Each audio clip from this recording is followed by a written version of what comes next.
Salut, c'est Crado, je suis content de vous retrouver pour la mise à jour de l'analyse technique de l'or et de l'argent libellé en euros et en dollars. On commence comme d'habitude par les nouvelles qui ont émaillé l'actualité.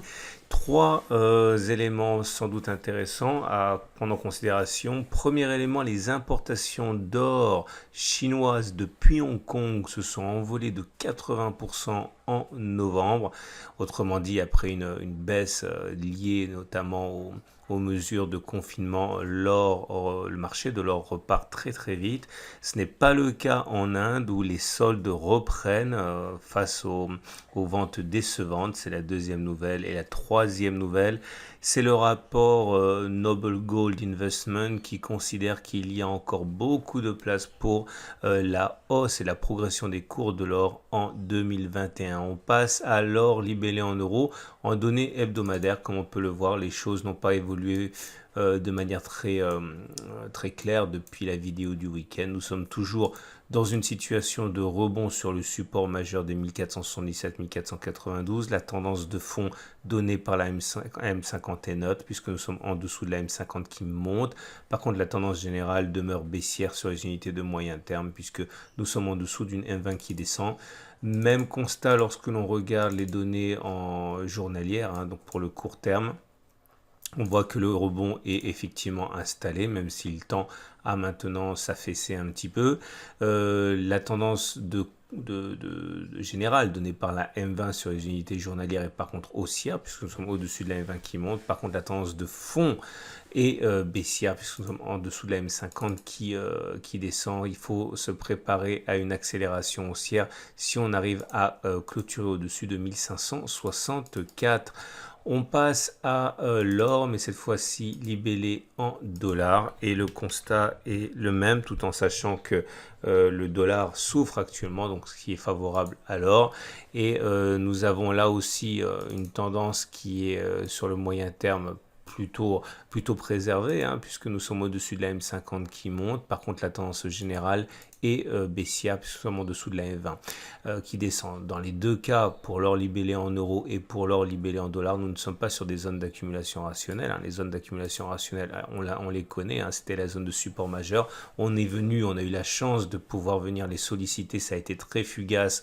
C'était des zones d'accumulation rationnelle, c'était des supports. Là, nous ne sommes pas sur un support, donc ce ne sont pas des zones où on peut privilégier l'accumulation. Quand on regarde les données journalières, c'est la même chose.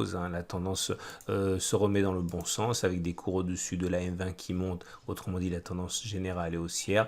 Et contrairement à l'or libellé en euros, on est au-dessus de la M50 qui descend. Donc la tendance de fond est neutre. Accélération envisageable si on passe les 1906,85. Cela ne fait que confirmer le fait qu'on n'est pas sur une zone d'accumulation rationnelle. La zone d'accumulation rationnelle, c'était là. Elle a été touchée au point près avant de susciter des entrées massives qui expliquent que l'on est décollé. On regarde ce qui se passe chez mon partenaire au coffre.com et pour quelques jours encore, vous pouvez profiter des offres de Noël. Alors tous les packs ne sont pas disponibles, certains sont épuisés, mais vous avez toujours la possibilité de trouver des packs or et des packs argent. Vous trouverez le lien en dessous de la vidéo.